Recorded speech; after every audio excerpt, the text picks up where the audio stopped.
Okay, we're rolling. Hello, Dave. I'm so glad to be back, by the way. I feel like it's... When was the last one we recorded? Well, when was he? Now that we're doing it on a monthly basis, Yeah. it does... And also because we'll edit a video, and it's a very intense process for like 5 minutes. And so I'm so excited to watch a film that I haven't seen and then talk about a film. Which is why we started this. Yeah. Because this is the Mate Night podcast, and we are now ranking every film ever made. Mm-hmm. This is week 3, Jaws. Mm-hmm. We start every one with our gut reaction out of 10, and then we also decide whether it's worth watching the film or not. Yeah.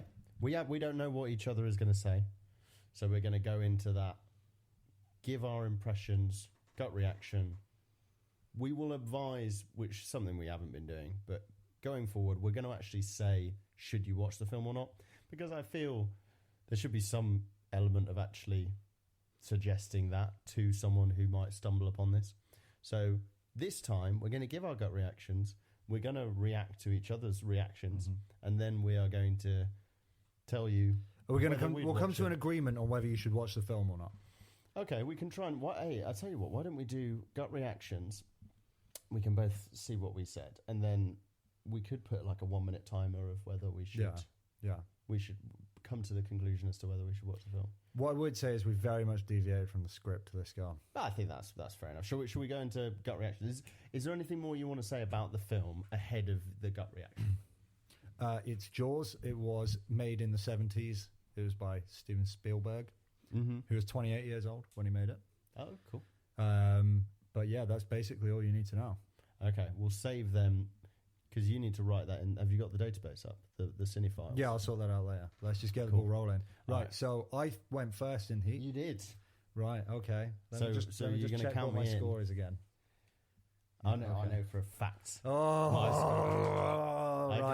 tossed and turned about it. Watched this last night. Tossed and turned. Had some numbers in mind. I was tossing. That's good to know. Tossed mate. and tossed. I'm really glad. Tossed and tossed. I'm glad our audience gets and to know. at the end, I tossed some more, and I came up with my gut reaction. Okay. And I'm excited to tell you the gut reaction, and you can count me in. And then okay, I will do. So this is week 3. Place. This is week 3. Jaws. Yeah. This is our gut reaction out of 10 to 1 decimal place for the Mate Night podcast. 3, 2, 1, go. 9. 8.7. Oh, let's go. We got close. Okay, so first of all, should you watch the film? Yeah, man. Absolutely. I really liked it. I liked it an awful lot. And I found it... I'm interested that you reacted so strongly with it, because when we spoke about this one, you told me you'd watched it before, right? Like a long time ago. And I got the impression that you thought that you might not enjoy it that much. Yeah, I wasn't that keen for it. So, and then the thing is, I watched it a long time ago. It was one of those where you're like, I've definitely watched it, and then you're watching it recently, and you're like, I do not remember any of this. Right. So it was effectively like watching it for the first time. I reckon I probably walked in on someone watching it when I was 12 or something. Right. What do you reckon you didn't enjoy about it? Well, it's not so much that I didn't enjoy it, but you know when you've seen at least some of the film and you don't remember anything else. That's just never a very good sign. And then you hear Quentin Tarantino say, who, regardless of his directing abilities, is a ridiculous film buff, referring to it as a perfect movie. I was very curious to go and watch it now. It's an amazing phrase, that perfect film, because everyone seems to have their version, and it doesn't even necessarily have to be your favorite film or a film which you would rank higher than others, but you hear bandied about the idea of this perfect film, and for each person it seems to hold different connotations. Like for me, I can only speak from my own experience. The perfect film, Princess Bride, has all these elements, these disparate elements that are entertaining and rompesque, and it ties them all together under the veil of humour, but also in a real nice defined bite-sized package. Okay. I would say, added to this, I don't think a perfect film could be, for me, 3 hours. Yeah, I think that's fair enough. Where's the cutoff? I don't know. I reckon 2 hours is pretty on it. I think Well, this was 2 hours 4 minutes or something. this wouldn't be my perfect film though. Yeah, okay.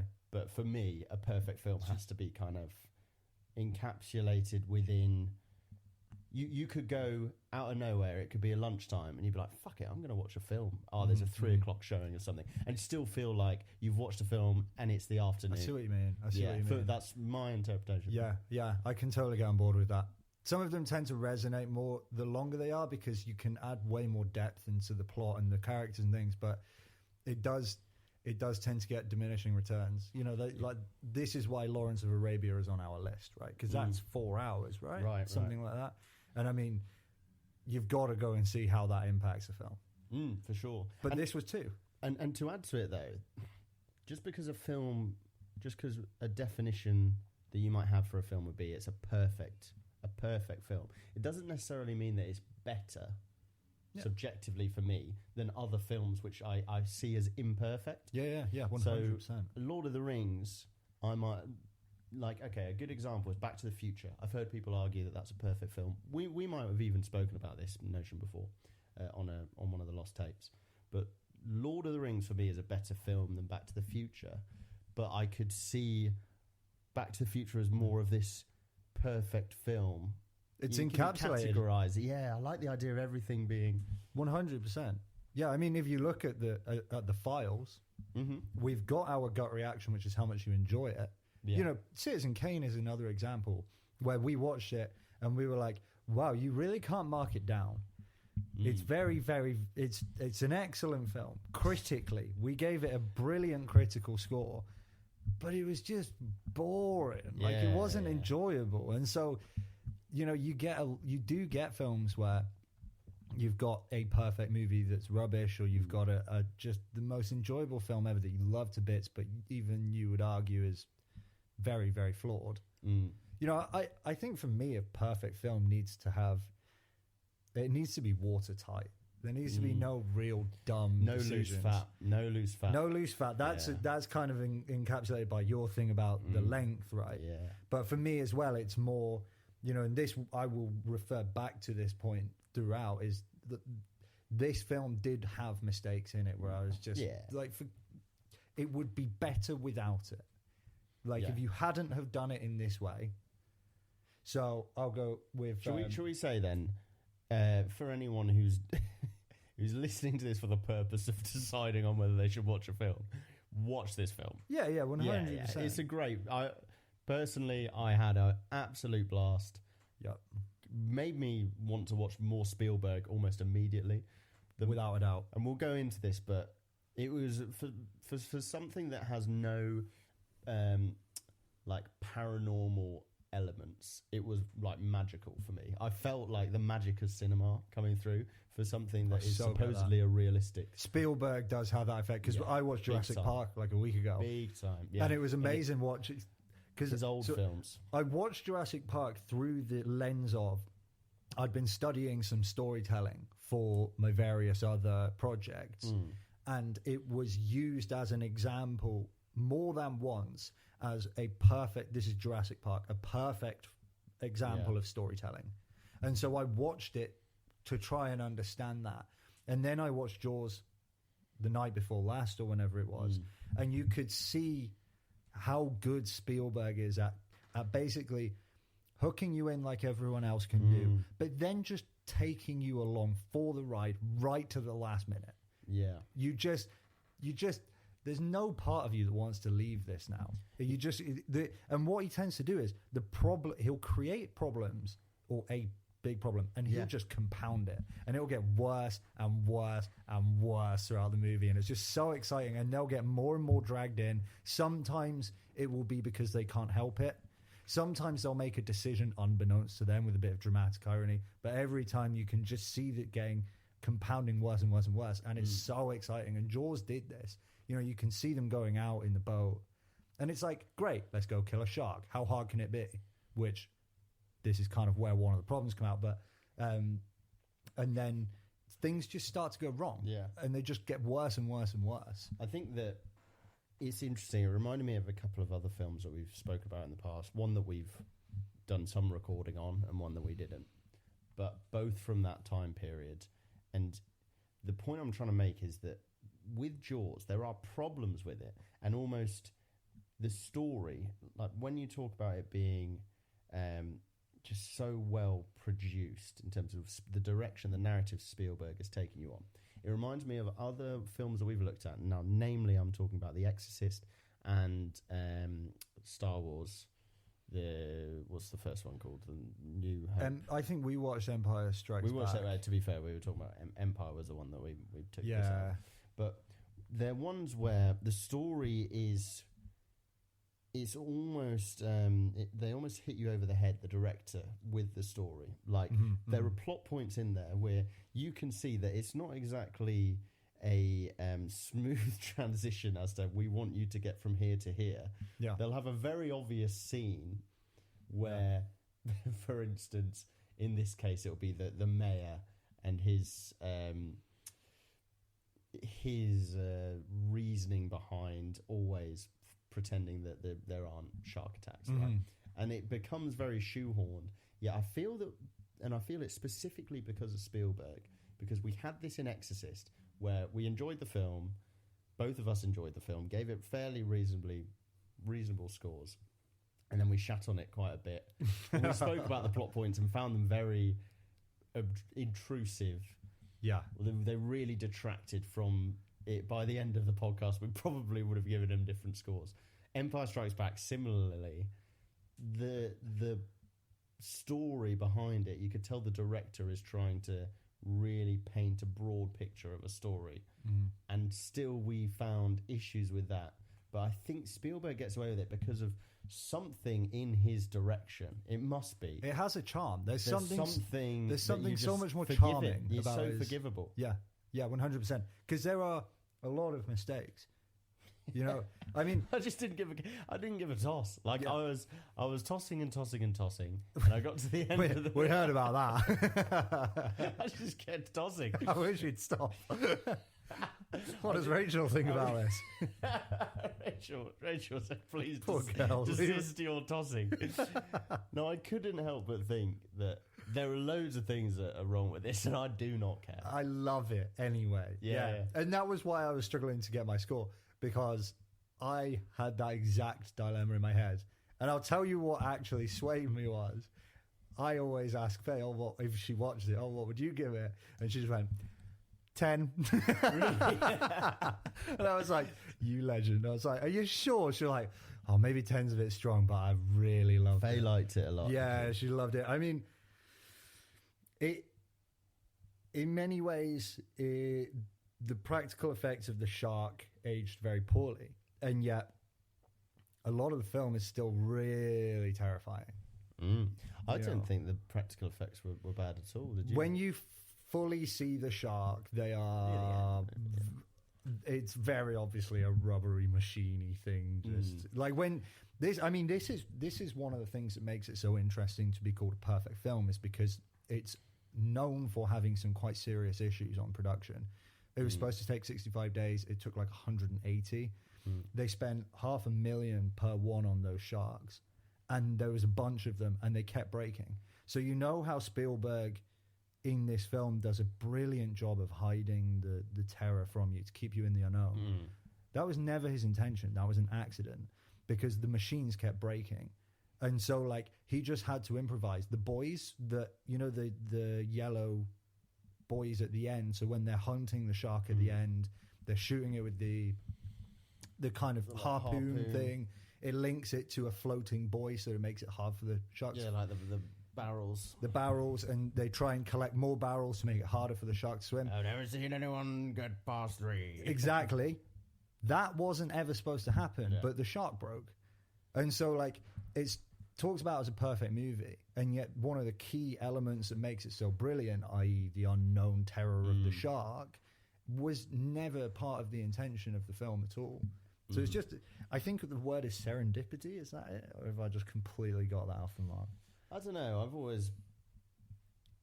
always been unsure with the word serendipity. We'll use it with confidence and then move back. Here's another problem they had on set for you. You know the relationship between Hooper and Quint? did you know that the actors almost had a fist fight because they couldn't stop arguing on set?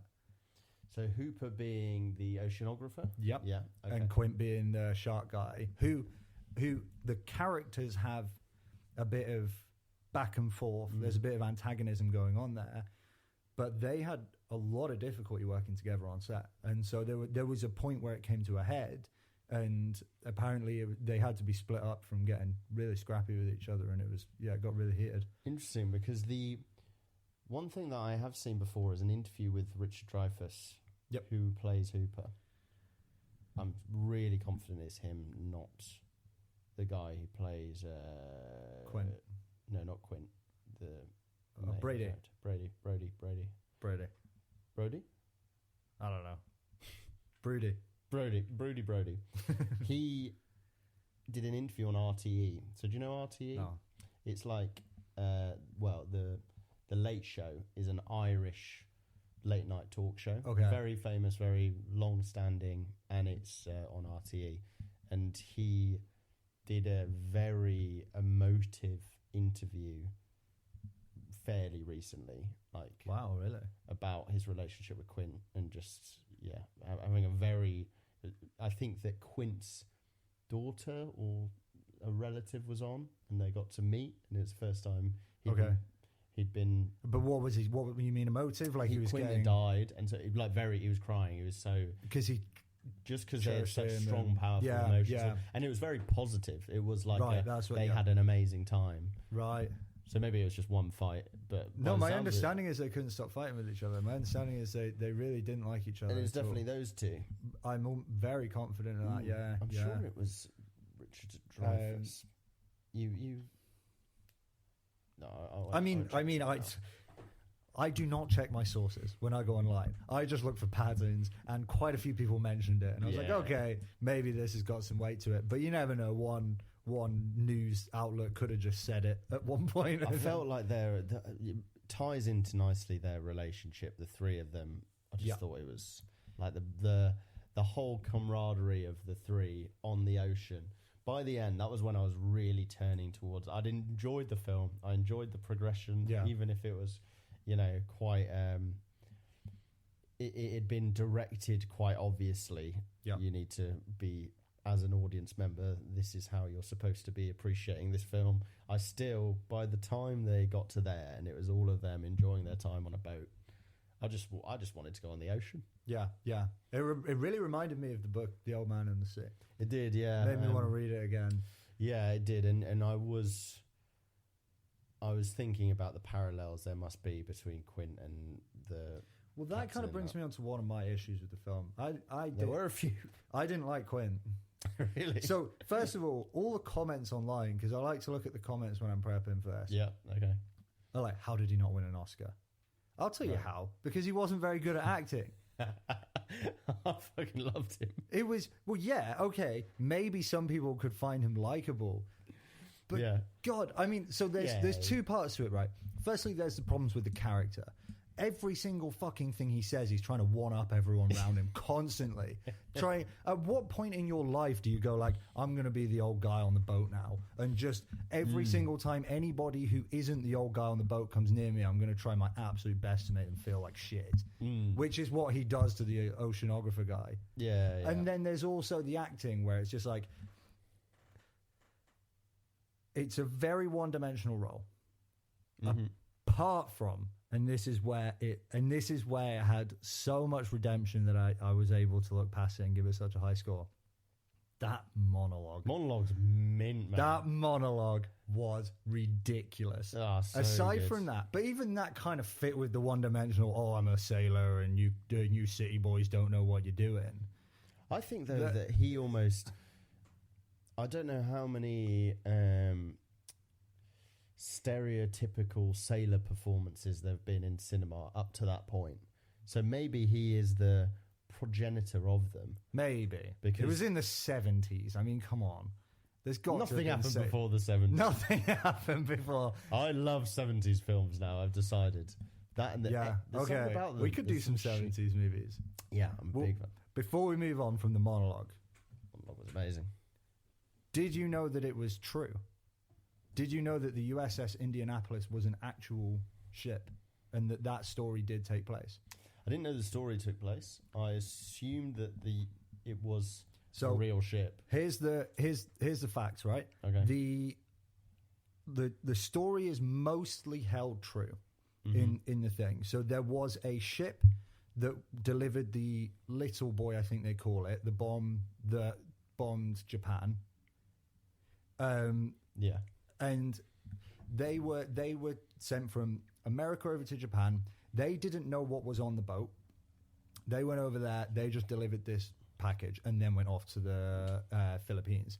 Halfway there, they got hit by a Japanese sub, and they got sank. Now, 1,200 people were on there. 316 did survive, but what they kind of exaggerated by leaving information out was it was the biggest shark attack in history, right?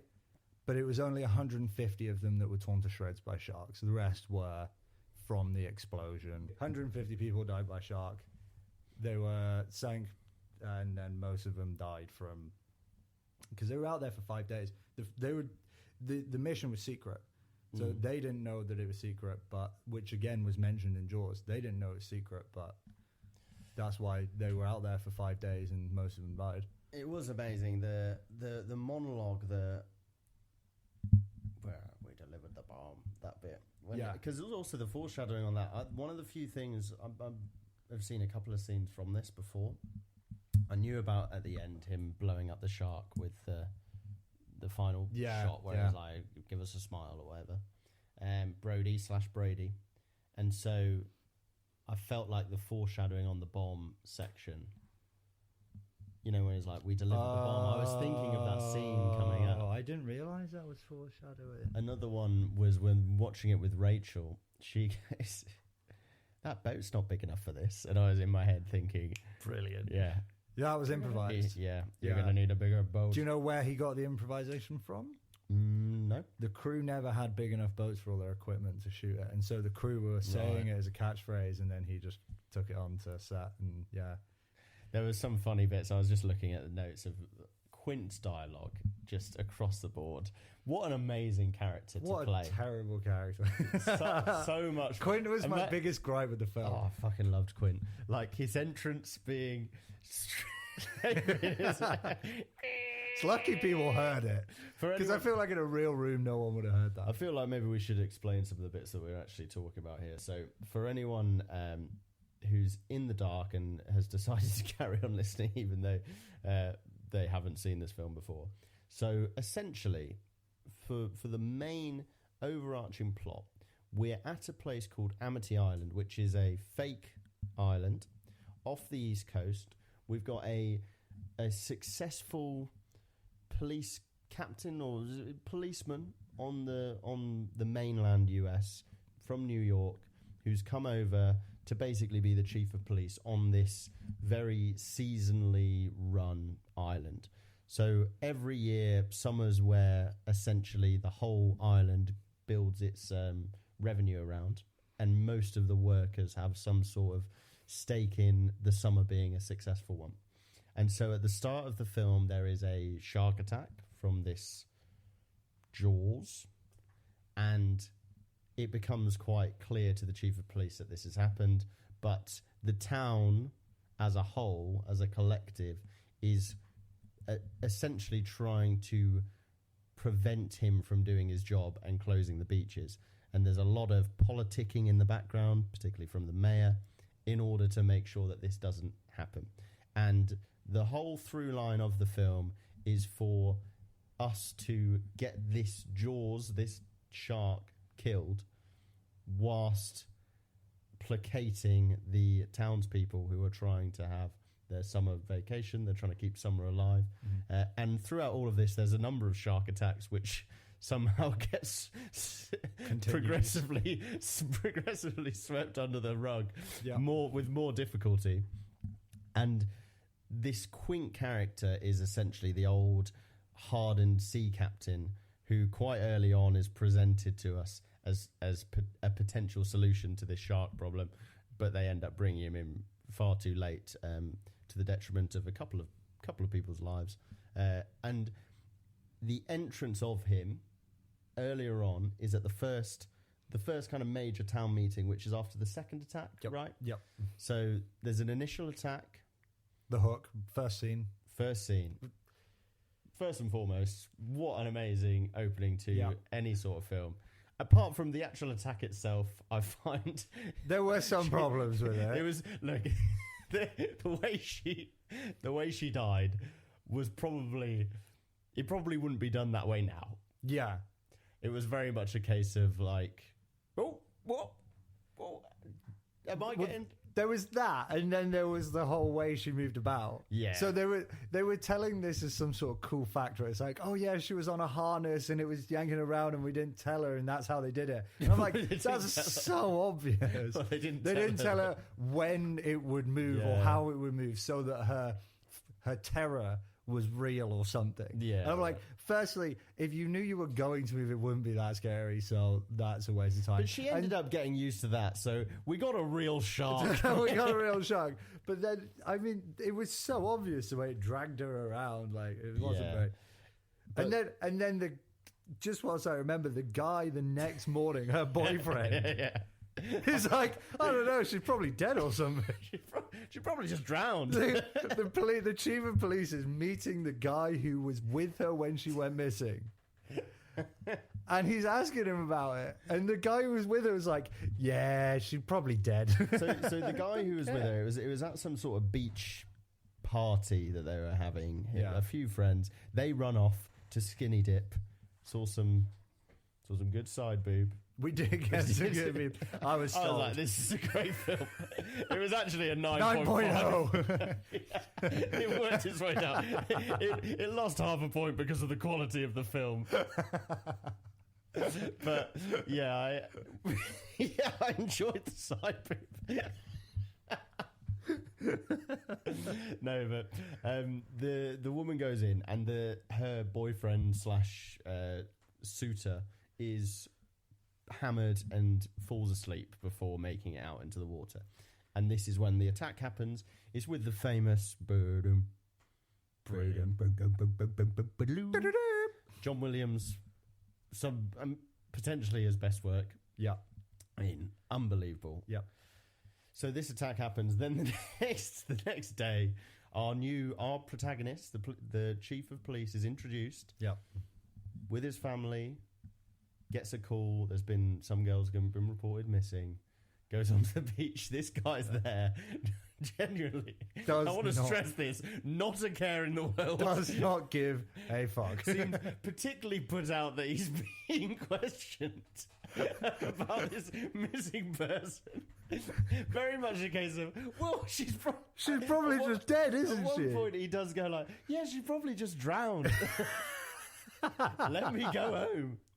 He doesn't care. Then, if you recall, the other kind of beat cop that's involved. Oh yeah, Coast Guard, whatever. Like it is. scooping sand or something ridiculous. They've got one. Did you notice that? He obviously didn't.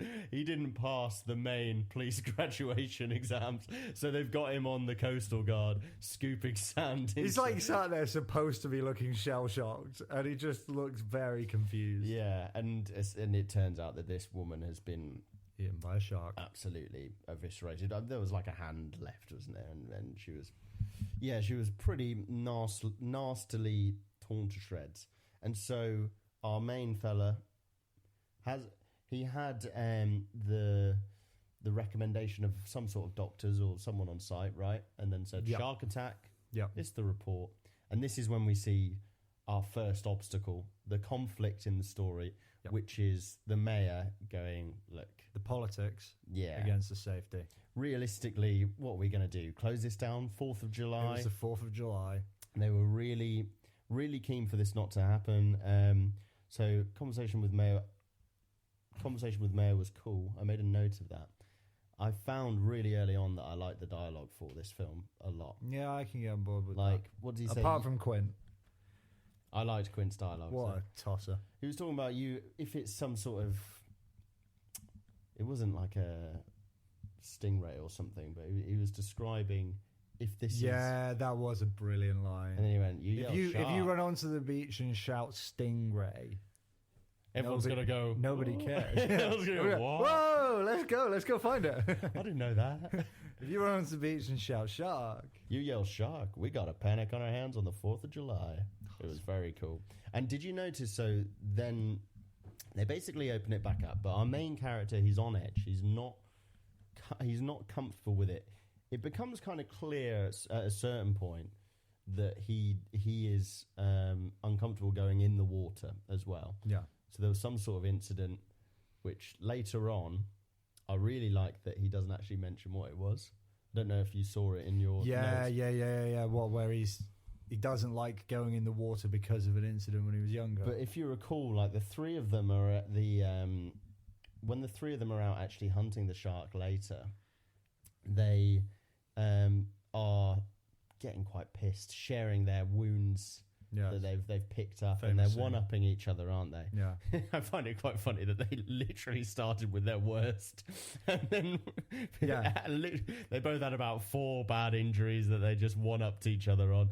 But our guy, at one point, the main character, like, lifts up his top to obviously allude to the reason why he doesn't go in the water.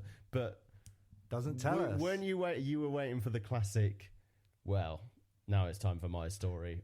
And where we find out, and they just didn't tell us. And it was cool. Really cool. I liked it. It was refreshing. Yeah. But yeah, Quint's part there. That's what leads to that amazing monologue. So we've got the first shark attack happened. It's the 4th of July. It's a town that relies on their summer income for basically the whole economy, and so it's the politics against the conscience of Chief Broody.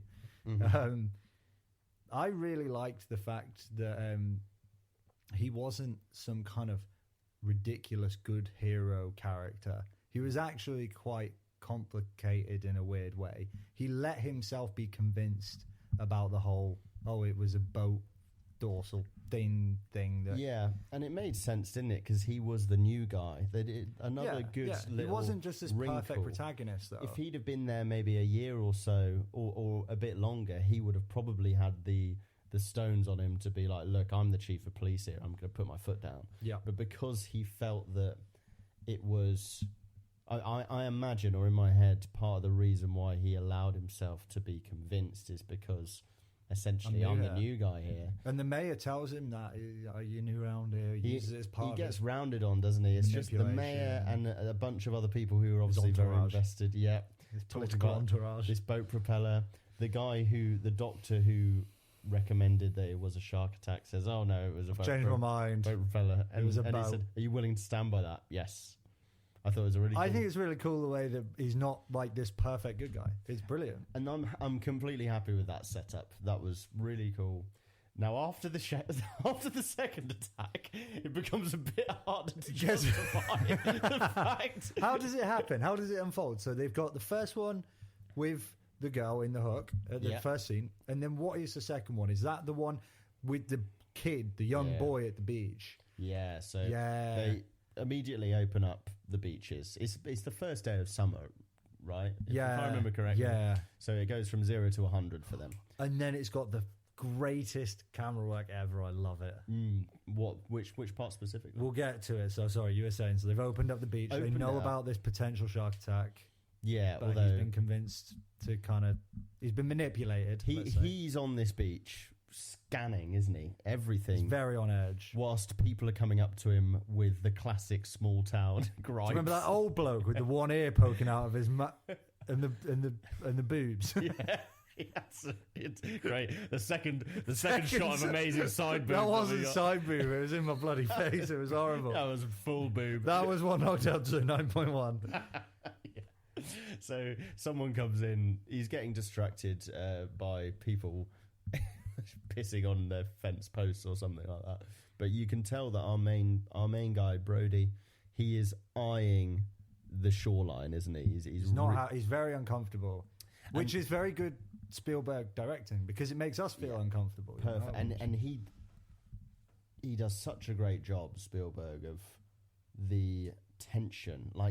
Did you notice he did it a couple of times where you expected a shark attack? Yeah. There was the imminence of a shark attack was signposted by the music just dropping, and it becoming just the eerie sounds of like a day at the beach, which was bizarre. It's in broad daylight, and this thing's going to go down. And it's for some terrifying. reason, it sounded like it just felt unnatural. The use of however they were using the audio in it to make it sound like that was amazing.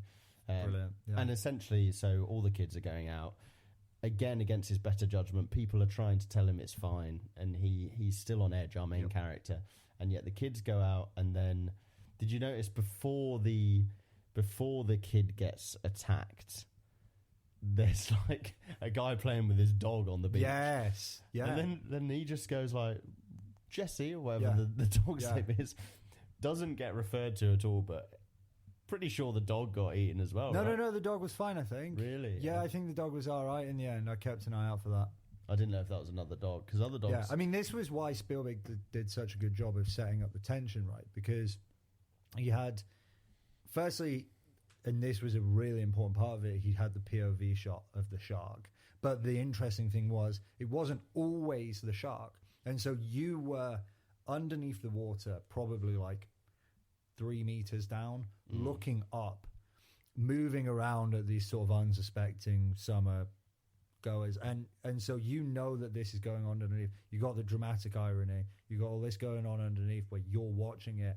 And it's building up, and you can see the dog, and he's setting up the dog dying, and you can see the kids, and he's setting up maybe the kids are going to be it, and then he's setting up this woman. There was like 5 different options where he gave us a little bit of investment in each of the characters. So he gave you multiple options to worry about. He gave you the POV for the shark, so you're waiting for it to happen. He's got the music setting it up, and then and he's setting, and you're watching it partly through the POV of the shark and partly through Chief Brody's panic and anxiety. That which is zoom in shot. And that was the shot. So that was actually originally Alfred Hitchcock who came up with that. Right. And the way you do it is you put your camera on a set of runners and you pull it really far back really fast and zoom at the right pace so that he stays in the right position and the background goes into this zoom thing. It's really interesting. That's interesting. Yeah, so it's put, and judging by how much it did that, they went back a long way. Like they'll have gone back 20, 30 feet. And as they're zooming, they're very carefully, as they're pulling back, they're carefully zooming in. Right. And it was Alfred Hitchcock who came up with it, but Jaws is one of the ones that's most famous for it. It's a really famous shot. There's a few unbelievable shots in this. Because you know it's gone wrong then. It's just like... Yeah, and they do a great job of capitalizing on that tension as well. They don't just build for no payoff. Like... The death scenes are pretty very harrowing. brutal, and I think that what adds to it is the fact that it's in water as well. So the practical effects, they again smooth over the cracks of the time. The water being in play means that just blood everywhere. Pretty realistic, because that's what you'd expect. Splashing and blood and then so following that, this happens. Obviously, he's had another mare, and the town have this meeting. Where he's like, look, we're closing the beaches. Yeah, we need to close the beaches. We're closing the beaches. We're getting some people in. We've had 2 shark attacks. Come on. And what does the mayor say? 24 hours. We're going to shut the beach. Don't worry. Don't you worry. For a day. And it was shocking how everyone was just like, there was one woman going around just being like, I heard there wasn't a shark attack. It's literally they've come into some sort of, it looked like a school maybe. They're walking in, and on the bulletin board someone would put up $3,000 prize for murdering the shark that took my boy or something. And they're all coming in talking about this bounty, apart from one woman who's in, was there really a shark attack? Yeah, she would definitely be a flat earther now. Yeah, for sure. Proper skeptic. But they come in, Brody's like, look, I don't know what you want me to say. I'm the chief of police. Yeah. I've come in. One of my main priorities on my 1975 checklist was to have 0 shark attack fatalities. We've got 2 in 12 hours. And my solution was not to pretend they didn't happen. North to close the beach for 24 hours. So essentially, he's saying no. We're seeing this pushback, and then in the middle of it, A solution presents itself. cut like a knife is old Quint, Quint the caricature. and it's definitely a classroom, isn't it? Because it's on a chalkboard, Yeah. and you just hear. Yeah. Which goes on for way longer than I was expecting. Way longer like than that. necessary. Way longer than necessary. Everyone was listening, and he just continued for He another. continued doing it over a picture of a shark, which I can only presume he drew. He paused there to do the thing. He does this. And then it's very lucky, by the way, that a room of screaming adults was able to hear him doing that. Because it's very likely that what was going to happen was he'd just sit there scratching and nobody would notice. What he's probably done is he has put quite a lot of preparation into this entrance. That's not going to work. He has quite clearly drawn a very detailed picture of a cartoon shark on there, managed to arrange it so that they have this meeting in this In primary this school exact room. one. He came along with his He had time to entourage. draw it before he could have done it at the back of the room. Practiced, got it, worked to great effect. Turned round, he asked for treble the amount that they were offering. They've offered Pounds. 3,000. He said, I value my neck for more than 3,000. Yeah, I'll kill it for 10. I'll get you, shark. And then he does his dramatic exit, and following him is his little mate that just remains unexplained for the whole movie. This bloke who- There's this like 5'2", 5'1", like Never to be tiny seen little again. orange hat. No, he comes back once. Does he? Yeah. That just follows Quint around for no reason at all. So it goes Quint, then his little mate, and then the dog, and they just leave. And doesn't make it onto the final trip. Doesn't at the make it end. onto the boat. Oh yeah, problem number 5 with Quint, right? Yeah, I'm not gonna have any other captains, any other people on my boat. Yeah. It's like No more the captains. first thing that he needs to do on the boat requires like 3 people to do it. There is no way on God's green earth that he would have done anything like catching that shark on his own. Yeah, I mean, he was clearly required. I mean, he died. He so- clearly had a point to prove. He died. He really had something to prove this also- movie. It's driving me he also- insane. He also kept sabotaging the mission. Yes, this is what I'm saying. Quinn was a rubbish character. Like he just didn't make sense. He put a caricature in there with no depth, and then the only depth you add No, he was amazing. is him sabotaging the mission. when he broke the comms for no reason. just like starts smashing the radio apart, and then Chief Brody gets really angry for about 20 seconds, and then it just never gets mentioned again. There's a part where they're getting pretty badly attacked by a shark, and Brody's wife calls up, and he just goes on the phone and goes, "Well, we got ourselves a couple of stripers, and now we're gonna be home for tea. Over and out." And then he just hangs up. Continues to get mauled by a shark. Over and out. He I was thought class. no, I mean, like, yeah, it was class because it was funny, but no, it was just a rubbish character. Like, it was just you just take a caricature, fair enough, maybe he was just the first one ever, although I really doubt it, because sailor characters have been around forever. And then the only things that he does outside of his caricature are like not explained in the slightest. Like, he just kind of, like, when the boat blows up at the end, right, they're going away from this shark. They've got perfectly fine pace as it is. The shark's not going to do anything. They're fine. Yeah, He puts it up to max revs that's another thing he did. for no reason at all. Forgot about And that. then Hoover's like, "Don't do that. You're going to blow it up." And he goes, "Don't tell me how to run my ship." I'm He goes, never- "You're going to blow it up." And then about 20 seconds later, it blows up. And he everyone just dies goes, for it. "Oh, And nobody fine, goes, fine." "Hang on a minute, Quinn. You did that." There's only going to be one captain round here. What is he doing? He's an idiot. He's like a boss who purposefully pulls crazy power trips just to show It that was. he can. It was a weird pissing contest, power trip thing. He was a terrible character, a complete caricature. And the only redeeming factor was the killer monologue that he The gave. monologue was mint. It was good. Unbelievable monologue. And you know what? Compared to Al Pacino in Heat, Yeah. I feel like Quint's character, so he's turned to 11. Yeah. Al Pacino's character, Turn to 11. Yeah. Al Pacino's felt really out of place. Quint's felt like that was additive. Okay.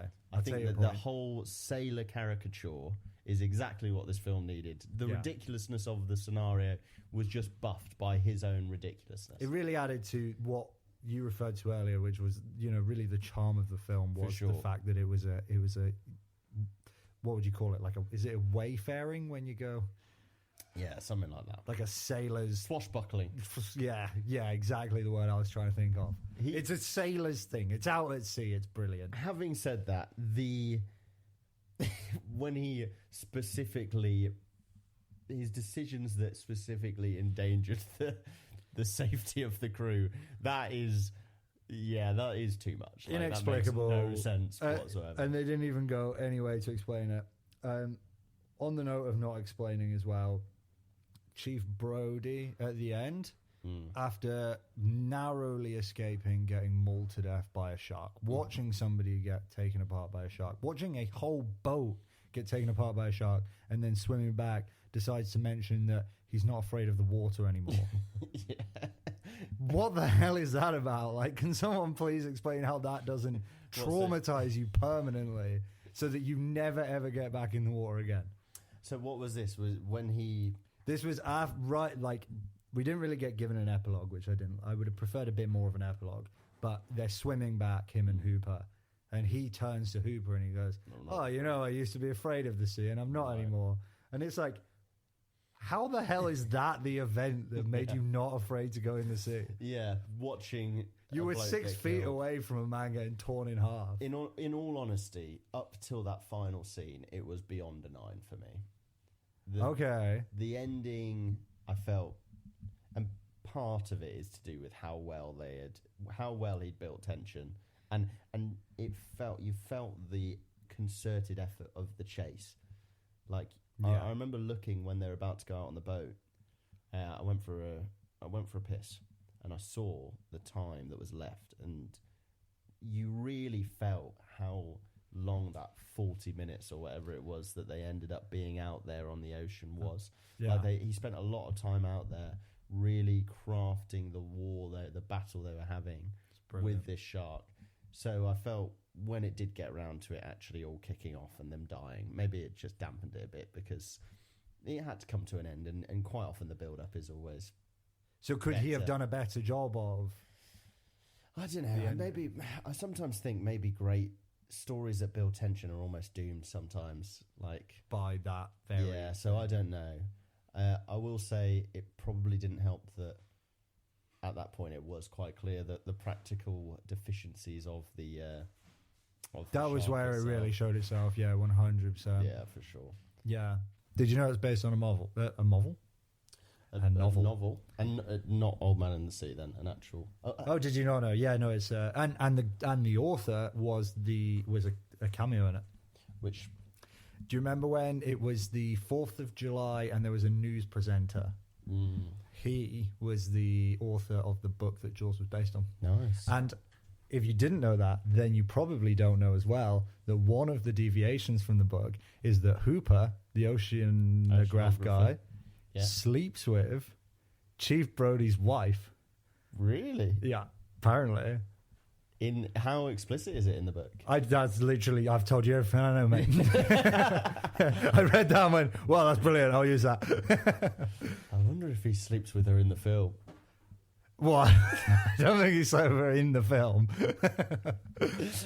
It certainly didn't imply it. But if he did, when did he? When he turned up for no reason with two bottles of wine. It was like, these are for me and you. Yeah, I don't want to drink. I don't want to drink, and then proceeds to get 2 bottles of wine out, and then starts a normal conversation for 1 minute. Yeah. It's like, basically I'm really into sharks, and then that's why this is probably not the one. And just turns to him and says the thing that he was there to say. And it was like, why did you not just start with that? I love sharks. I've always loved sharks. Ever since I was a young boy. That wasn't a shark. And we've probably got our worst one. Shark. Call that a shark.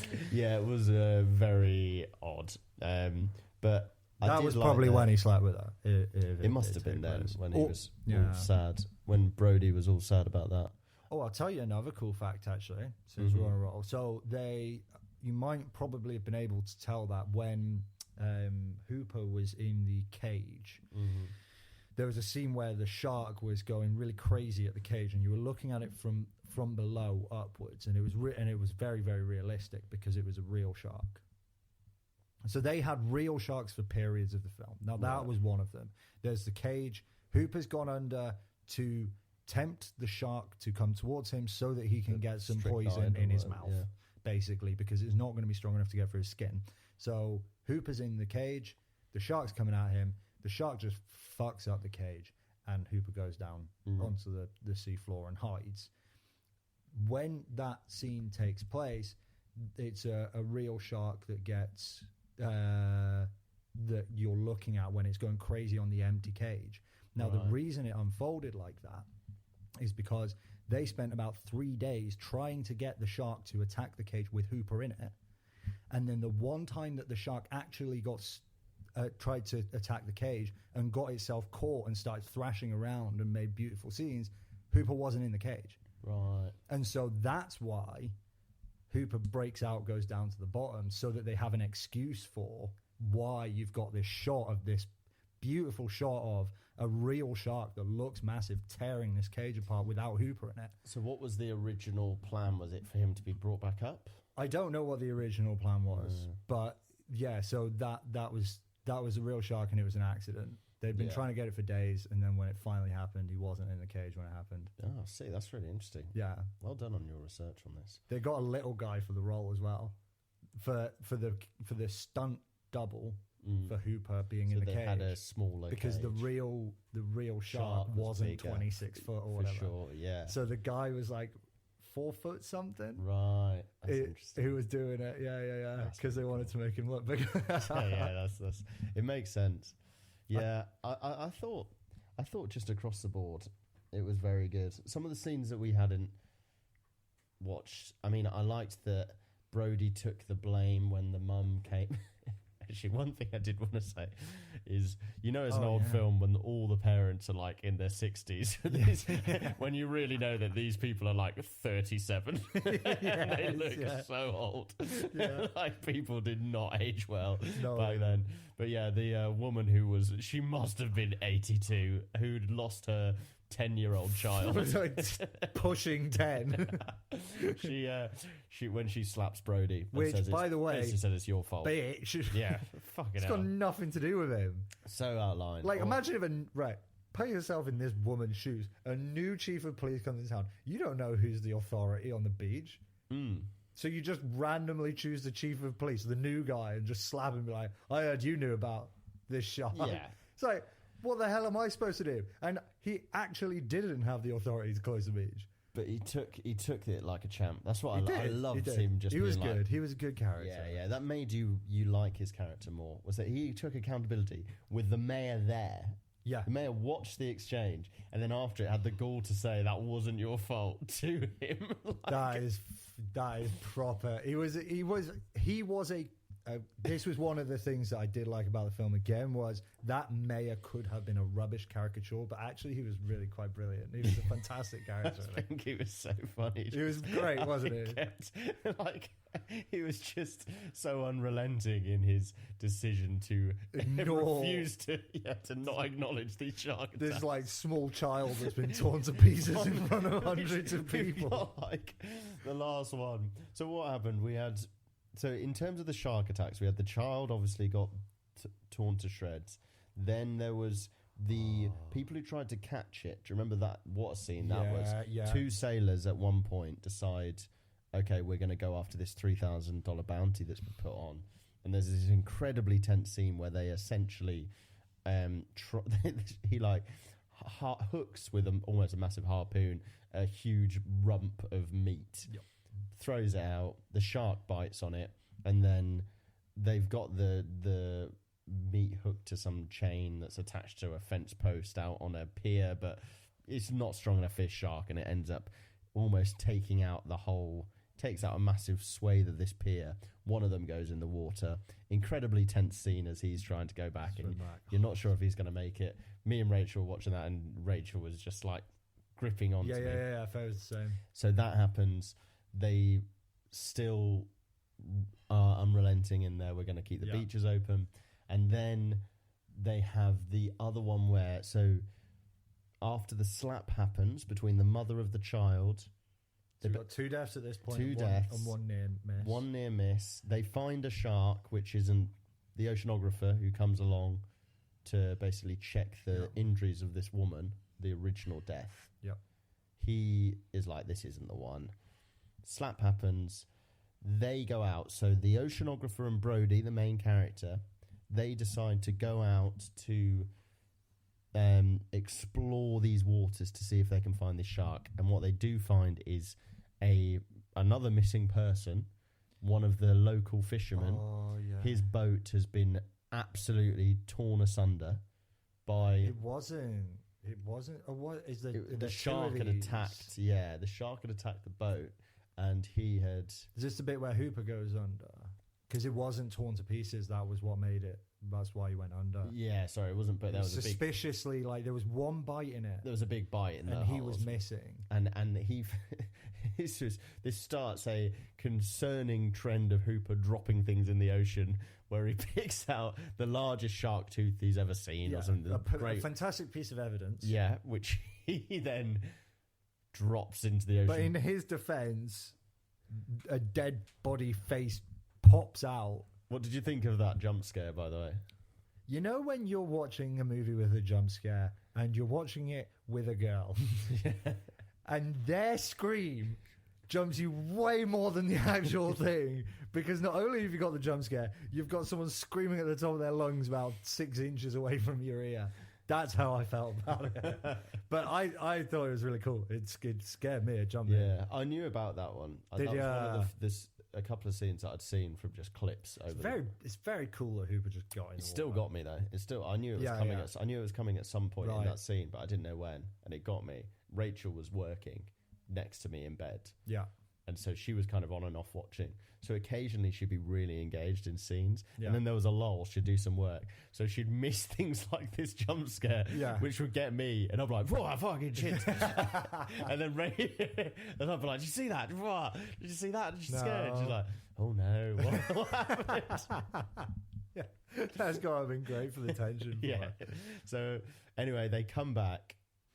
No evidence, but they are pretty clear to the mayor. Look, there's a great white out there. We know now it's a great white, and it's taken out a boat, and another person is dead because of this. So we got 3 bodies, great white. You can't be operating at this point, and the mayor does the classic. Well, have you got the tooth? No, I didn't think so. No, I didn't hear no bell. This mayor is just refusing to believe anything. And then the next scene, everyone at the beach, they've all heard about these rumours of the shark attack, so no one's going in the water. So the mayor still can't let it be. Not only is he... Look, he's got people on beaches. There's money there. There's money there. But he's like, why does he care if they're in the water? So he starts going up to families and specifically asking them to get in the water. Obviously, people he knew. Like, what are you doing? They did not look happy about it either. They were very reluctant to get in the water. Those 90-year-olds with their children. It's like, what? Who else could you just pick some old people? Go on, in you go. And then for some reason, every single person on the beach just follows immediately. Everyone follows in. As if everyone was just waiting for one person to go. The book writer, who is he's masquerading as a journalist doing a report on this shark attack, he ends up interviewing him, doesn't he? He does. He interviews the mayor, and the mayor goes... Yeah, we've had a few people gone missing from supposed shark-related incidents. It doesn't even acknowledge.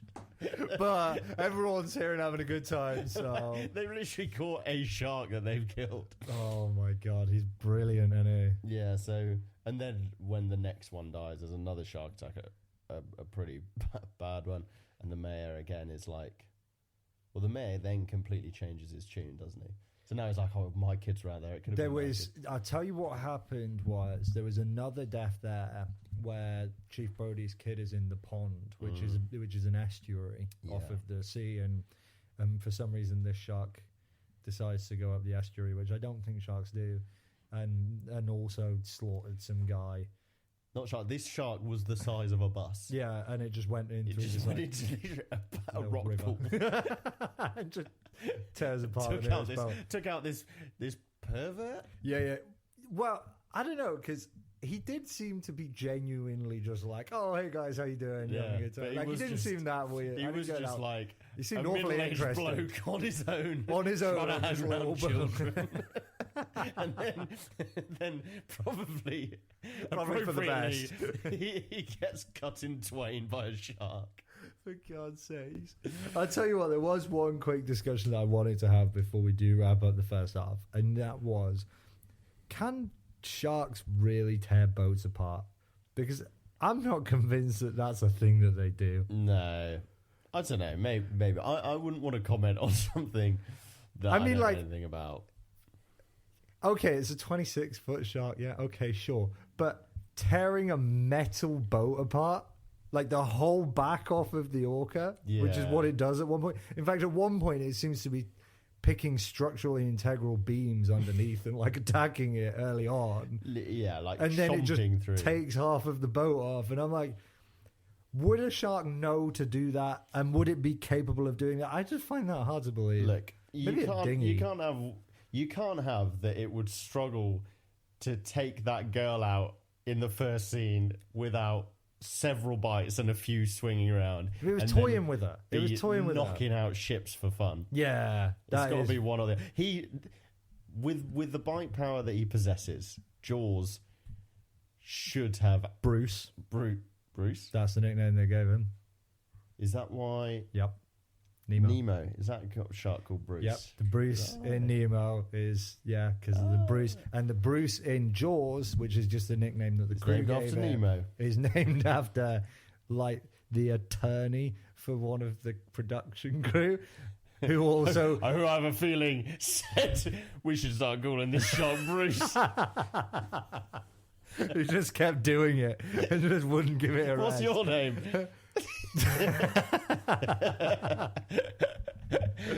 Have you seen that guy who keeps he says he's an attorney.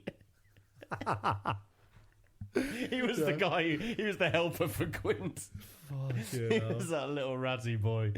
So we've got sharks that can tear the backs off of boats, but then also struggle to kill a lone woman at the start. Yeah. I just don't know if it's one of those things where, like, I should really have gone and found out, because for me, that kind of suspending belief is just a little too much. For me, it's like, because if a shark really can't tear the back off of a boat, which I suspect it can't, then the whole story, once they go out to sea, they should be completely safe as long as they just stay on the boat. Yeah. There's just no danger there. So like then you're relying on what is quite an exaggeration of reality. Like, I imagine they can probably take dinghies apart, if they're really determined, like a little dinghy, but not like a boat. Like maybe like a little raft, but Yeah, mate, yeah. it's kind of annoyed me that about the film, because I was like, well, the whole thing with Quint killing the engine and I was all that. enjoying it too much, that whole scene. When the bit where Quint is on like the bird's nest, the bit which protrudes out. Yeah. There's a shot of him when it was like a calm, and they had a couple of rounds with the shark, and now they were chilling for the end of the evening, and the music was amazing, and it was just open ocean behind, and I was just like, man, It was such an adventure. It reminded me of the Spielberg films I'd watched as a kid. Yeah. And the reason, big reasons into liking film is like Spielberg. Can we do another Spielberg movie soon? Well, it reminded me of the Goonies, and I fucking love the Goonies. They're such adventures, They're just such fun adventures. Yeah, he's really like the magic of cinema for me is it starts and ends with Spielberg, I'd say. Okay, so Fred, give us a closing statement. What would you say to somebody who is thinking about watching Jaws? Watch Jaws. Great. The Main Night Podcast, over and out. Yeah. Right. What's your summary of the film? It was a bloody good adventure with three fantastic characters. A seafaring romp. A seafaring romp. Three fantastic characters. The tension throughout the film was phenomenal, and the story was laid out in front of me so beautifully that I just walked along it the whole way. At no point was I interested in anything else. I just was going. Spielberg just held my hand and took me for 2 hours about a story about a shark, and I loved it. Yeah, it was like wistful. Yeah, and it felt like there was so much whimsy in it.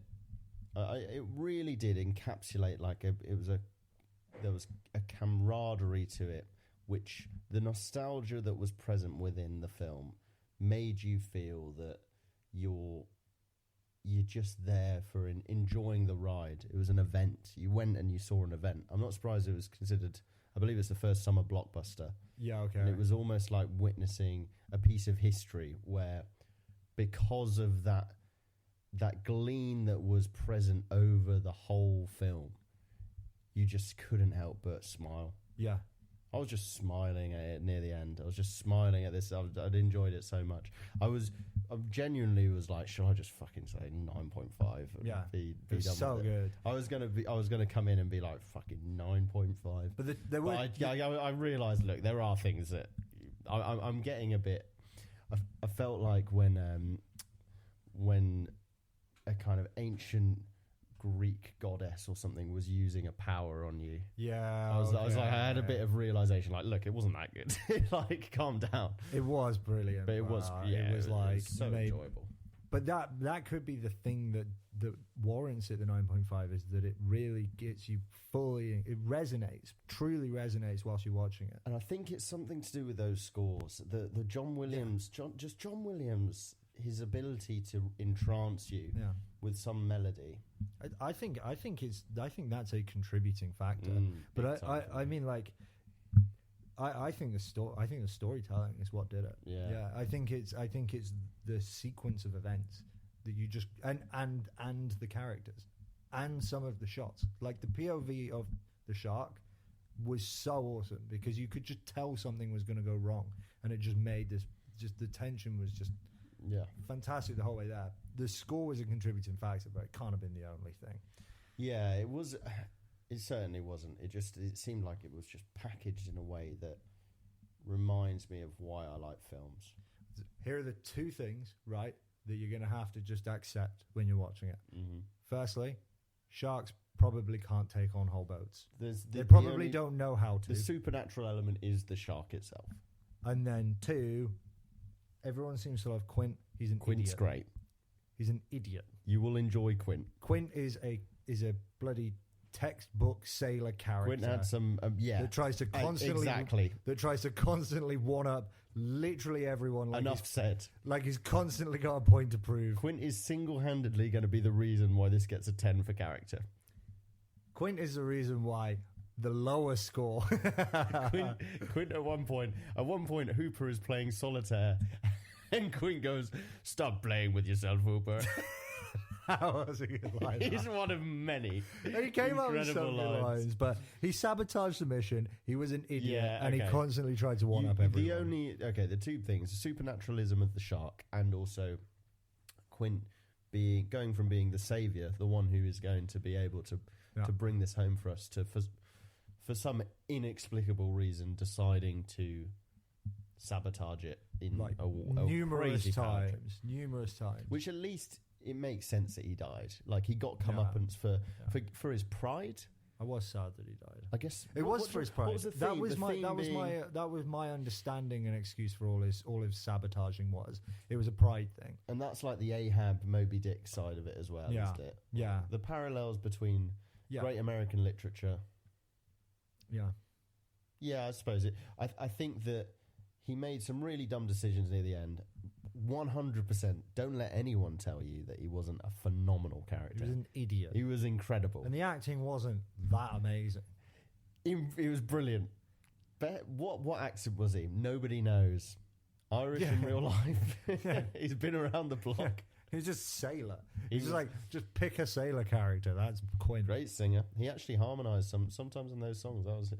Yeah. I mean, occasionally. Yeah, but he only had one song. Smash the He Comms. was a lifelong sailor and he had one song that he Yeah, kept you singing. see the Spanish ladies. Adio. Adieu. Yeah, it had about 4 lines in I it. don't think he speaks very good Spanish. And then at one point, Adieu. everyone else on the boat seems to just know the rest of the song. Which, well, I didn't really get.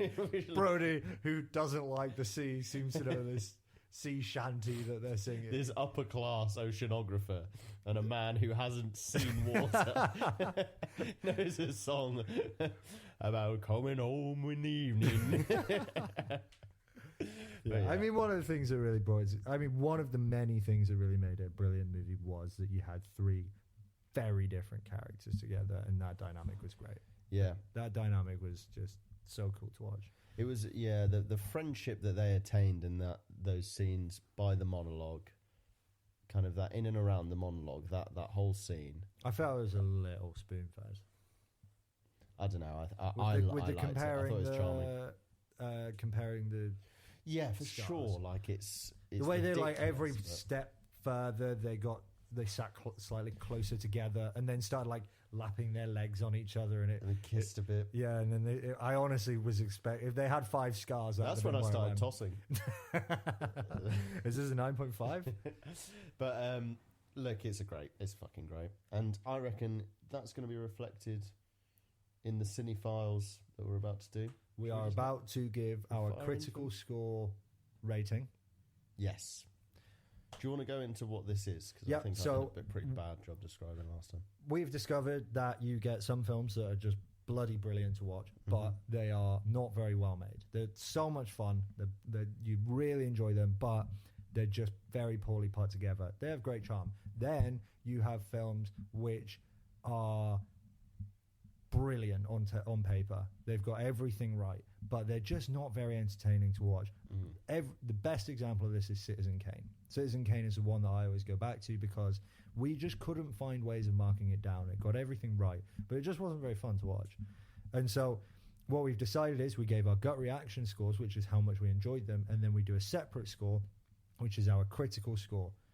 This is where we break down the film into 7 categories. We try to rank them out of 10 to 0 decimal places. And we try to account for time as well with this one. Yeah. So what we try to do is say, okay, Citizen Kane, the filmmaking, the cinematography would get absolutely blown out of the park by a film in 2024. Yeah. There's just no way it would stand a chance. But we're going to account for that. And that's what this score is. So we've got 7 categories. We've got character, dialogue, plot, genre realization, sound, visuals, and like another one as well, which you'll find out in a minute. Bit of That's tension not for bad. you all. Not bad. That's the first time you've ever tried to rattle them off. Usually I'm doing it. Plot, character, dialogue, performance, visual, sound, genre realization. And then we'll take the average score, and that means now you have a score to go by of how enjoyable a film is and how good a film is. Yeah. And we've had, so this will be our 16th film that we're This is our ranking. 16th film. So we are working our way through every film ever made. We are close. Full steam ahead, I think.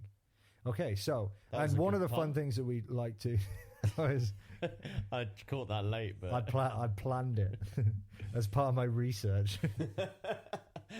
I can't believe you got there before me. Um, My final note was just make sure you put full steam ahead in at some point. I just highlighted it. Okay, so for plot, which is category number 1, I think I should reel off what the 10s and the 9s are because I think I can say that it's going to be on there. So, Chinatown, Godfather, Psycho are our 10s. We only have 3 9s. Apocalypse Now, Princess Bride, and Citizen Kane. I reckon we'll get to a point now. I'm just thinking on these, without meaning to cut you off too much, because we've got 16 films. I reckon what we'll want to do is we go, okay, which ballpark are we in? Yeah. When we start we do a timer. Oh, so well, it'll be we're 2 all right. Yeah, minutes. yeah. Have we started the timer? No. Oh, okay. No, but we're already ballparking. Because I wanted to go On your sharks, get set, go. Okay, hang on. Let me get a timer. Try and think of another one as well. Okay. Because whilst you were talking, I was just furiously thinking of Jaw shark 3, related- 2, 1, go. That was all right. Yeah. I'm keeping that. You're not allowed it. All right. So are we doing 2 minutes or are we doing one because it worked? Because One's too quick. Two's too quick, really. I've listened back to it.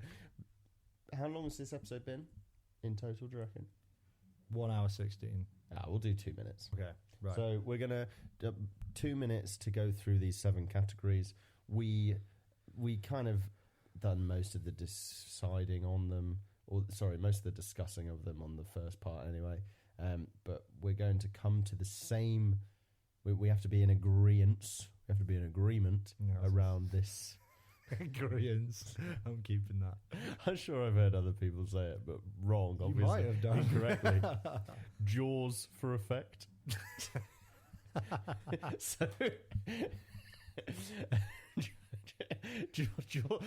Correlation is not Jawsation.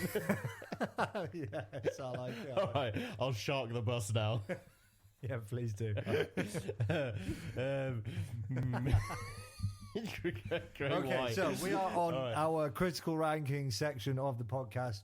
We are starting with plot. Okay. The May Night podcast determined that the plot ranking out of 10 for Jaws is going to be a big fat 10. Nah, I don't think we could have 10 because Okay. I think it's a bit too on the nose with some of the mayor stuff, don't you think? In what regard? As in because he's creating problems. Yeah, it For seems no reason. like the second He's not a very good After the mayor. second attack, that's wild that you're stopping people. Wasn't there from like going on the 4 beach or after something that? before he decided to put 10 grand of the town's money towards this? Yeah, I feel like One woman was putting 3 grand down. I feel like How tight are you, man? one shark attack's enough. two big time. He's not exactly a problem solver. Yeah. Okay, so does that knock it lower than a 9? So, how much credence do we put on the story being great? The I story reckon being it's more great. the delivery of it. Like the story itself, is it that good? Yeah, it's, when I think of story, I think the storytelling. It's the classic, story. but- yeah. Like we absolutely shagged. What was the Exorcist? And isn't that the same? It's the same quality of story. It's Yeah, like it's the this is this storytelling. beat and it goes to here because of. Well, here's this. another thing that marks it down slightly is the whole thing that it relies on a shark being capable of taking a boat apart. Exactly. Okay, so does that make it an 8? We've got very little time left. 8 would put it in the same category as The Thing and Casablanca. That sounds all right to me. That kind of works all right. All right, I'm happy with 8. 8. The Mate Night podcast determines that Jaws, 1975. Oh, we haven't done that bit. Can we do that after this so that Yeah, we've got sure. it written down? Yeah, All why right, not? we'll go 8 for plot. 8 for plot, and the timer is now done. We got 6 seconds remaining on that one. Cool. Okay. We'll roll it over. Okay. So it's Jaws. Was it 1975? Is that right? Well, I don't know if it's right, but that's what I said. In fact, that probably means it's wrong. If I'm going by some of the other things that were said in this podcast episode. Most of the facts I've come out with, I've just completely made up. I didn't have time for research. I just thought of them on the walk over. Is that true? Well, it certainly sounds good, doesn't it? It's got a good plot. You know what, Jambo? You were right. I just checked. It was 1975. Cool. Right, so Of course Jaws he was 75. Steven Spielberg. He's a co-host of the Mate Night podcast. Is that the first Spielberg that we've done, by the way? I think it is. Yeah, I don't think we've done any others. And you're never wrong. Go on, is it? And then there we go. There are no other Spielbergs. 2 for 2.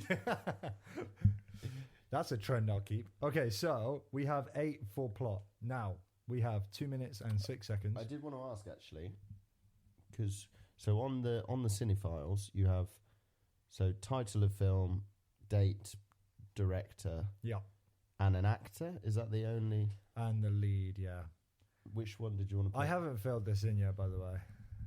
Oh, I thought that was what we were doing. But it's got to be Brody, right? It's got to be. He's the protagonist that we follow Yeah, through I the story. suppose. Who's he? What's his name? I did write it down. I'm going to put Bob for now. Roy Schneider, Oh, yeah. That's which I'm it. kind of disappointed with. I feel like the other two have better names. Dreyfus. What? Dreyfus is great. And Robert Shaw as well. That's pretty. It's just classic, isn't it, for Quinn? Yeah, I kept almost calling him Shaw because that was the name that kept coming out. He looks like a Shaw. What an Oscar-winning performance! It's like, no, it wasn't. No, it was iconic, but it was iconic like Kurt Russell.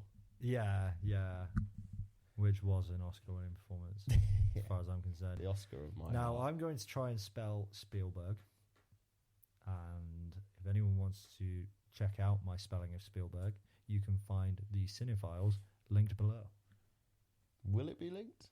Absolutely. Absolutely. What's his first name? Stanley. Yeah. Stanley Spielberg. This guy does not miss. Oh, Stan Spielberg. Stanley Spielberg. That's sticking. Director of such classics as Jaws 2.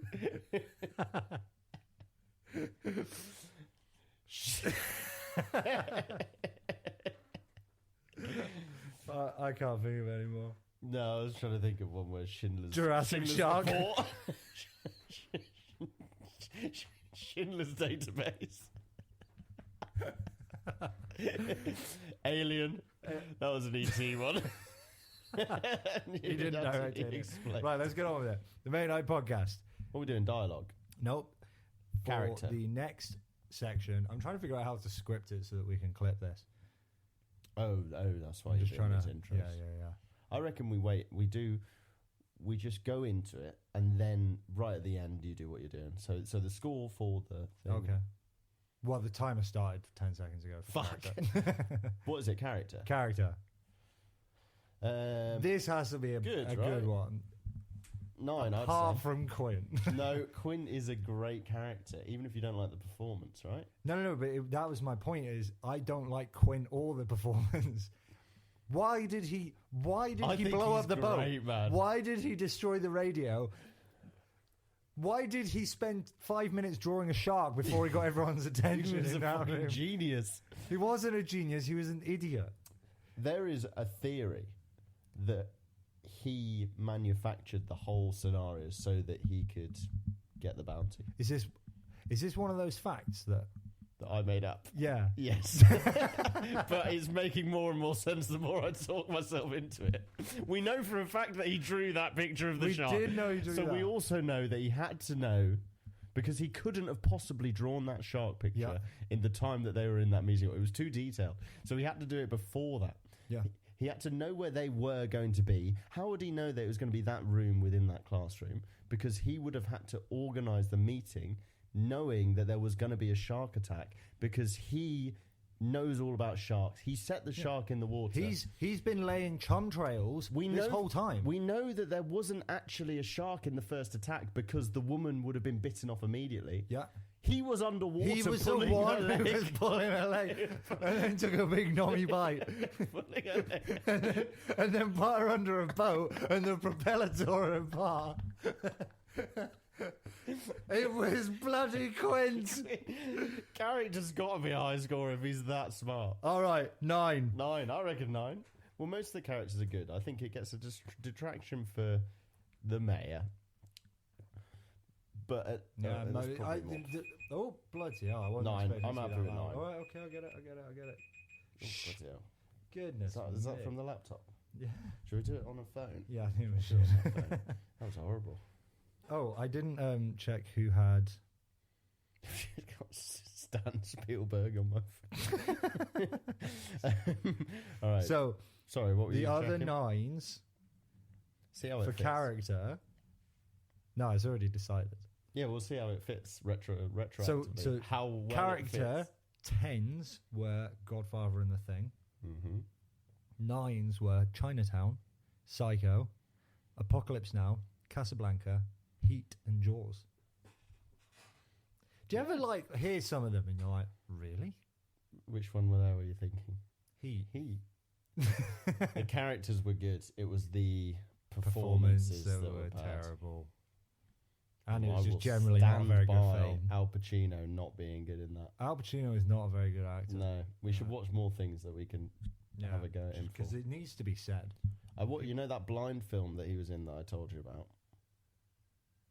No. Oh, it does ring a bell, actually.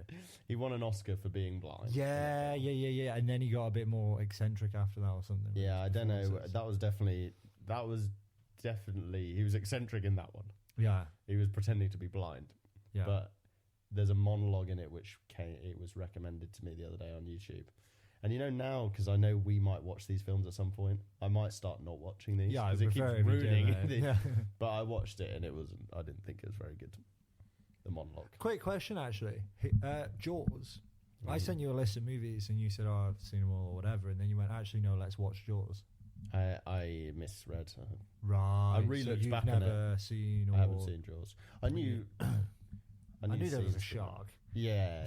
I was. That's part of the reason it went as high as it did for me. Because you know what I told you about. I know your Virgin watch. I know the plot points of all of these films, and I knew a lot of it for this one. But I was completely blown away by the wonder of it all. I just found it very magical. Dialogue. All right, start. Dialogue. Oh, 10. we're going.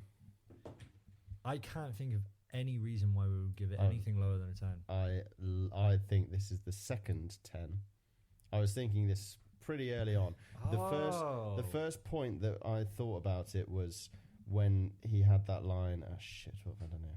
When he had that line about you yell shark and we got a panic on our hands on the floor. Yeah, that's a brilliant. I was like, oh, the dialogue's pretty good in this. Yeah.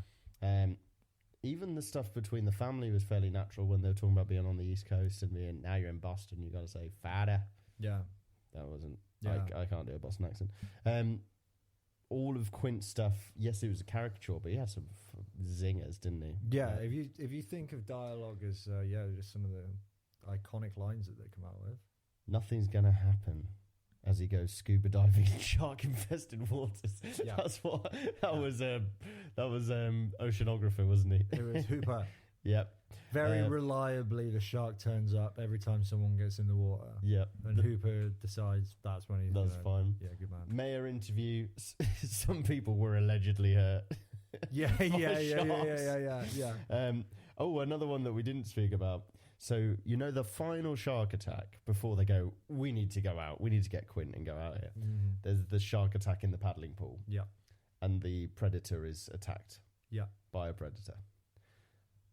At one point, Captain Brody is running along and he's going, doesn't anyone have a gun? Yes. And I just thought, you're the chief so American. You're the chief of police. Expecting do you people not have a gun to bring their guns to the beach.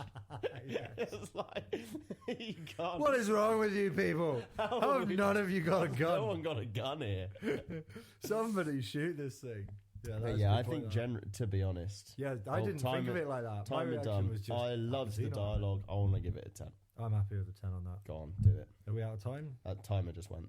It was just a reasonable It's a shame because volume. I could have stayed on dialogue for a while. Right. Performance. Right, so I think good performances across the board for me. I don't think that Quint's performance was that bad. I just don't think it was that special. The character was a bit. The character was terrible, and the performance was fine. To be fair, the monologue was ridiculously good. The monologue was so good because when you, as an actor, reading things like that, when scripts will come your way, he'll have known like there is a monologue in this, and you watch other films where there is a defined, this is my time to shine. I get to do a monologue. I'm gonna go so hard on showing people my acting chops. Uh-huh.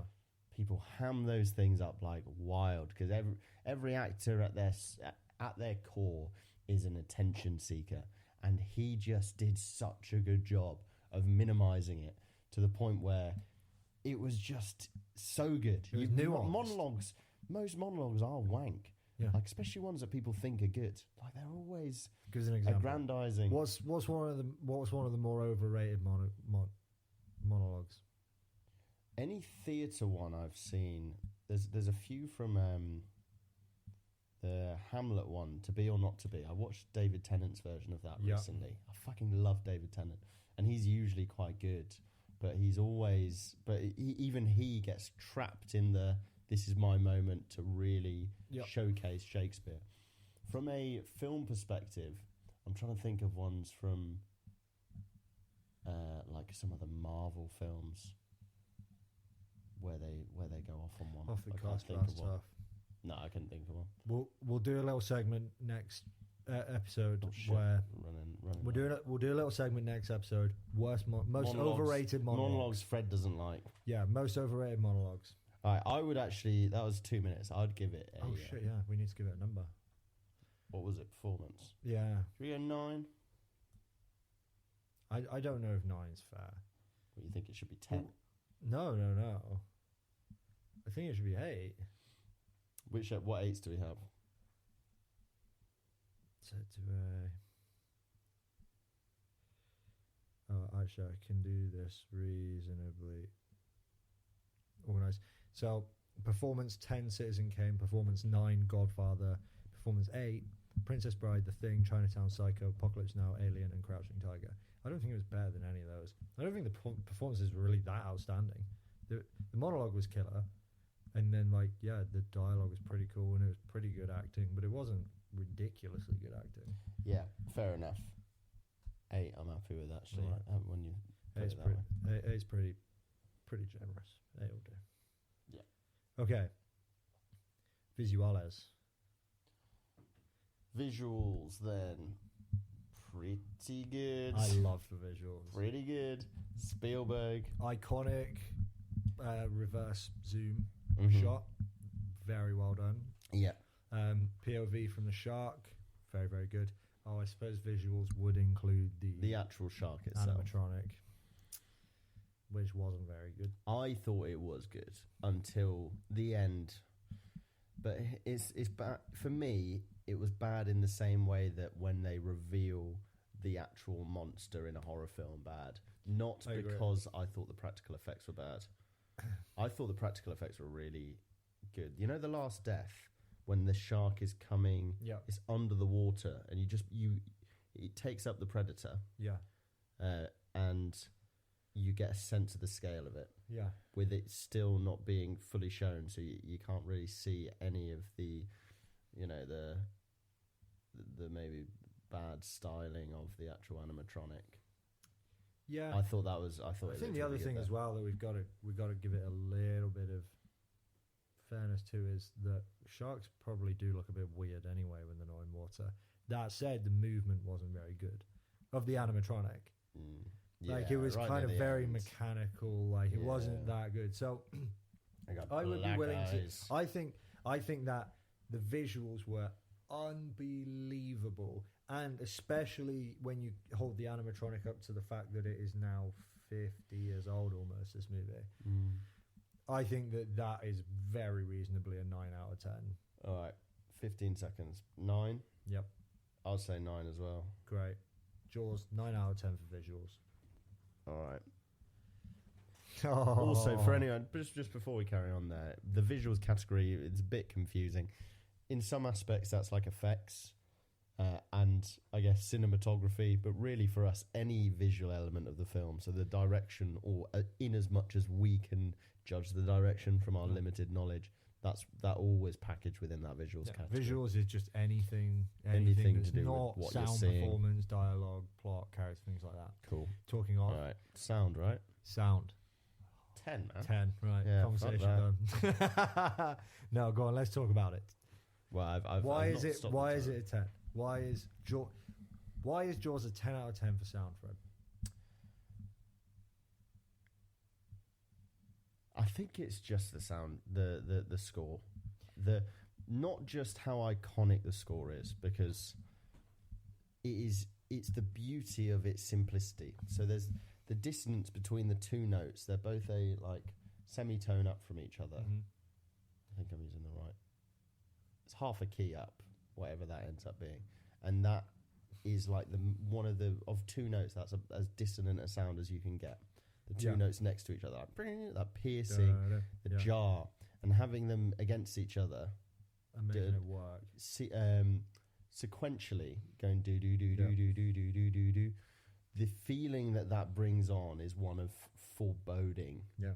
And he did that. So he created this iconic riff, essentially, with two notes, and then supplemented that with just an incredible underlying Yeah. score. You've People got this know almost- Jaws. You've got like an orchestra that is in the background of this two-note thing. To drive the melody to be driven by two notes is wild. Two notes that are immediately next to each other. Yeah, so I think that you could make the case, and I think most people would make the case, that no idea or no theme is typified as well within a film by its score as the Jaws one is. I don't think there's any other score where you could just go, like, I could just go out and go da da da da, Yeah. and that would be enough. And People there's- would be like Jaws. And people, you conflate sometimes something being iconic with something being good. But this is not one of those times. This It's is just iconic perfect. because it is good. Right, 10 out of 10, 10 out of 10. which parts us onto our favourite genre, and I'll tell you guys why it's our favourite genre. Here's because neither of us have a clue what it means. Get a lot of 10s for this category. This would be genre realization. For anyone who doesn't know, genre realization is how much the film realizes the genre. And in this case, we start as we always start with what genre was it, Jambo? It was the broadest genre you could put it under is like an adventure.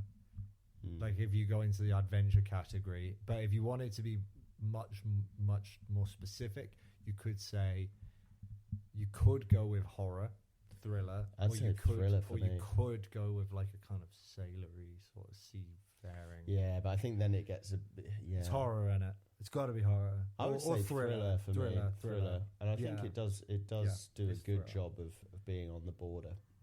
Unlike with Psycho, for me, I used to always feel that was a bit too either or. But we still gave that 10 anyway for genre realization. Everything gets a 10 for genre that's realization. Not true. Actually, we've got a 4, A Few Good Men. We've got a 7, The Thing by John Carpenter. Not sure what that's about.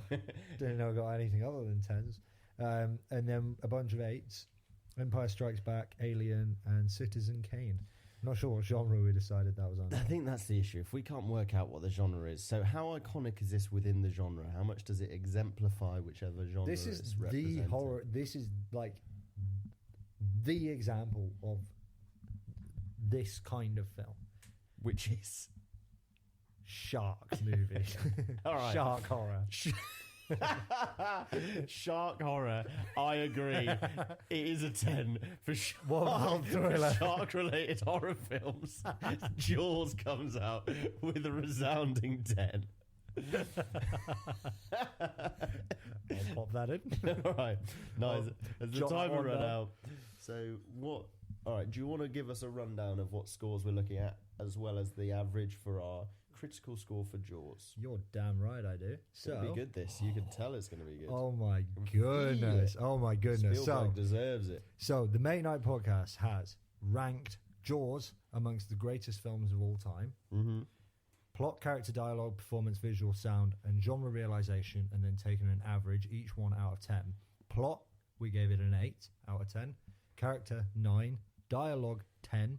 Performance, 8. Visuals, 9. Sound, 10. And genre realization for Shark Horror, a 10 out of 10. Which puts it at our second best film we've ever ranked. What, Godfather then? Behind The Godfather. Godfather then. So The Godfather got 9.4 out of 10. And then Jaws got 9.1. And then following that, we have 2 8.7s. Freddie, take a guess. It's Chinatown. Not Chinatown. Citizen Kane. Not Citizen Kane. Apocalypse Now. Yes. Psycho. Yeah. Yeah. There you go. Apocalypse Now and Psycho behind Jaws. Godfather in front of it. Some films are going to be good in the critical score because they hit all the marks. Like they have, they get high scores for, like Psycho. You're going to give it a high score for plot. Yeah. Because and also it's a damn good film, is what it is. So, and just to double check, it was 9.0 for you for your gut reaction, right? Yeah, that's is that my second 9 or third? I've just ranked the average. Hang on, let me do yours. So you've got 4 9s.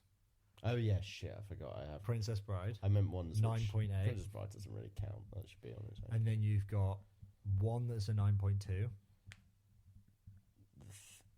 The Thing was 9.1, was it? What was 9.1? The Thing was 9.2. Thing was 9.2. And then you have 9.0 for Jaws and 9.0 for Chinatown. Yes, sir. But the Mate Night podcast rates Jaws as our 4th most enjoyed film behind The Thing, Chinatown, and Princess Bride. No, I skewed the figures. And just in front of The Godfather. I was thinking this. Is it better than The Godfather? No. No, it's not. I could watch The Godfather. I would be able to watch The Godfather more times and learn more from it than Jaws. But I was just feeling Jaws, Jaws was just bloody good, is what it was. It was just a lovely little treat, that. What a film. Really good. And now we're going to decide what we're doing for next week. Because one thing I will say, for anyone who actually did listen to last episode, they may be a bit surprised that we're not doing the Passion of the Christ. Yeah, we should probably address this at some point. So we decided we didn't want to do the Passion of the Christ, and instead we decided to do Jaws. So why did we decide to do that? Because nobody on this planet cares about. No one gives a shit about Passion of the Christ, whereas people including care us. a little bit about Jaws. We just decided to do Passion of the Christ because Easter's coming up this month. That was it. Whereas Jaws is good, so that was the long and short of it. But this week, why don't we actually try and do the film another that we Spielberg movie? Could do another Spielberg film. Let's do another Spielberg movie. But do we really want to do Spielberg just after doing a Spielberg? I don't know if I fancy another one because I think it would actually detract from the score I'd give E.T. having watched one similar. No, I'm with you. You know what? What about this? I'm listening. Everything Everywhere All at Once. I thought you were going to say that. Okay, so we're doing Everything Everywhere All at Once. So we just had a little conversation I off was thinking camera. like a martial artsy film when I said it. That was kind of what I was thinking. There's quite a lot of martial arts in it. Is there? Okay, cool. Yeah, okay. So we're thinking Everything Everywhere All at Once. Jamie hasn't seen it. I have. I'm very happy to rank it. I'd be interested to see what I think, actually, of my ranking of it. Yeah.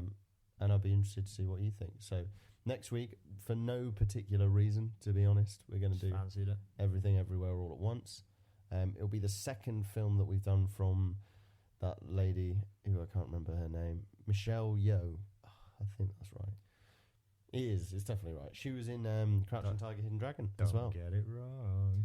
She was in Crouching Tiger, Hidden Dragon as well, which we did. But that was in the archives. That's in the lost tapes. The lost tapes. But yeah, so thanks for listening, Dave. Oh yeah, Dave. Thanks for listening. Episode 3. It was a good film. Thanks for listening, Dave. Definitely worth the watch. We love these bits. Next week, Everything Everywhere All at Once. Mate Night Podcast, YouTube channel. Not really got anything else out that you need to pay attention to at the moment, but new things on the horizon. Thanks very much. See you Have later. a good one. Bye-bye.